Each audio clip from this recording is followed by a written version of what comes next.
করতে মিনি বলি নেই তো ওই যে বাইরের মাথায় একেবারে ঢেলে ভেঙে দিচ্ছে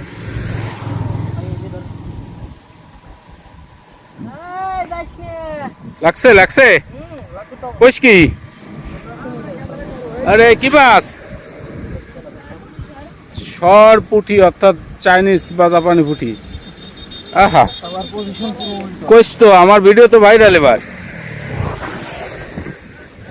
তোর নাম কি তানভীর শেখ তানভীর শেখ আর কেডা ওটা কি সালাম রে তানভীর ভাই মোবাইলটা পেয়ার পারবে না কিছু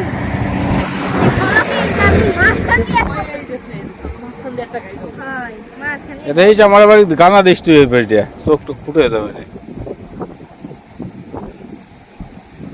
তো মারাত্মক খারাপ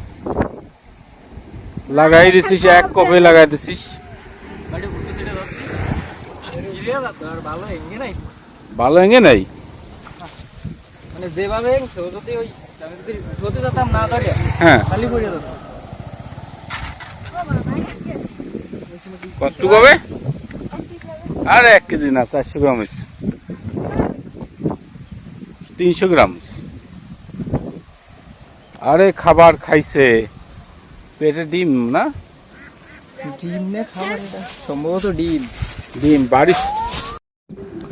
সমুদ্রে নিম্নচাপ সৃষ্টি হওয়ার ফলে ভারী বৃষ্টিপাত এবং জোয়ারের পানির প্রভাবে দক্ষিণাঞ্চলের বিভিন্ন জেলা পানির তলে তলিয়ে যায় এ অবস্থায় অনেকে চাষের ঘেরের মাছ বাহিরে বের হয়ে আসে আর যখন এই মাছ বেরিয়ে আসে তখন এলাকার তরুণ যুবকরা এই মাছ শিকারে ব্যতিব্যস্ত হয়ে পড়ে তেমনি একটি ভিডিও নিয়ে আজকে আমি তমাল আপনাদের সামনে উপস্থিত হয়েছি এখন পর্যন্ত আপনারা যারা আমাদের এই চ্যানেলটি সাবস্ক্রাইব করেননি আপনাদের কাছে অনুরোধ থাকবে আমাদের চ্যানেলটি অবশ্যই সাবস্ক্রাইব করবেন ইউটিউব ছাড়া টিকটক ইনস্টাগ্রাম এবং ফেসবুকেও আমাদের ভিডিওগুলো নিয়মিত আপলোড করা হচ্ছে গ্রামের প্রাকৃতিক দৃশ্য দেখার জন্য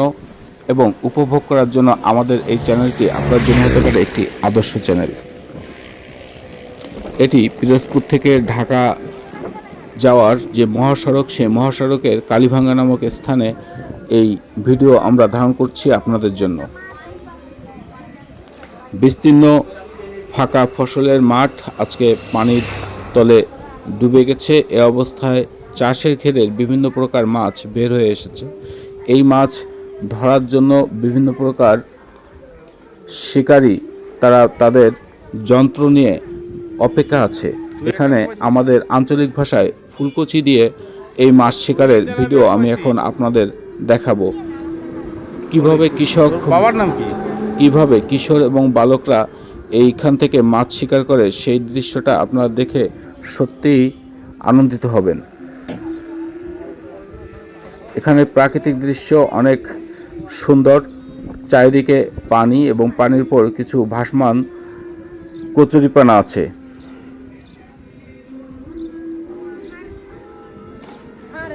এই বিলের মাঝে কয়েকটি মাছের ঘের আছে সেখান থেকে আসা মাছগুলো এই কালীভাঙ্গা নামক স্থান থেকে এক বিল থেকে অন্য বিলে যাচ্ছে এবং এর নিচের যে খাল এই খাল থেকে নদীতে বের হয় তো সেখান থেকে এই মাছগুলো শিকার করছেন দেখেন কিভাবে এরা দক্ষ হয়ে ওঠে শিকারিতে চাইনিজ বা জাপানি পুঁটি আহা কইস তো আমার ভিডিও তো ভাইরাল এবার তোর নাম কি তানভীর শেখ তানভীর শেখ আর কেডা ওটা কি সালাম রে তানভীর ভাই মোবাইলটা পেয়ার পারবে না কিছু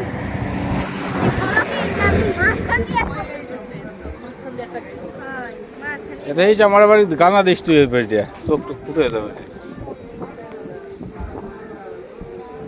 তো মারাত্মক খারাপ লাগাই দিছিস এক কপে লাগাই দিছিস ভালো হেঙ্গে নাই যেভাবে যদি ওই যদি যেতাম না ধরে হ্যাঁ খালি পড়ে যেত কত কবে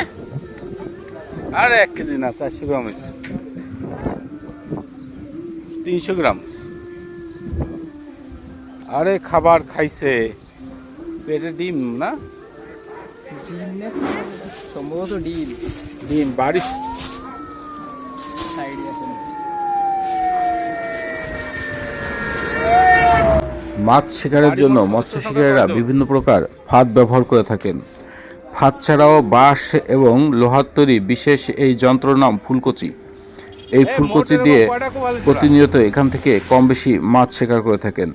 সাধারণত যে সমস্ত স্থান থেকে পানির স্রোত প্রবাহিত হয় সেই স্থান থেকে এই ফুলকচি দিয়ে মাছ ধরা অনেক সহজ হয়ে যায়। তবে এই মাছ ধরা অনেক ধৈর্যের ব্যাপার, সকলের দ্বারা এটি সম্ভব হয় না। যারা অনেক ধৈর্য নিয়ে অপেক্ষা করে এবং অপেক্ষার শেষে যখন মাছ আসে তখন সুতীক্ষ্ণভাবে তারা সেই মাছের উপরে কোচটি বসিয়ে দিতে সক্ষম, ঠিক সেই মুহূর্তে মাছ এই কোচের সামনে রাখা লোহার অংশে গেঁথে যায়। এভাবেই মাছ শিকার করে। বন্ধুরা, আজকের ভিডিওটি আপনাদের কেমন লেগেছে তা অবশ্যই আপনারা আমাদের জানাবেন। সবাই ভালো থাকবেন, সুস্থ থাকবেন।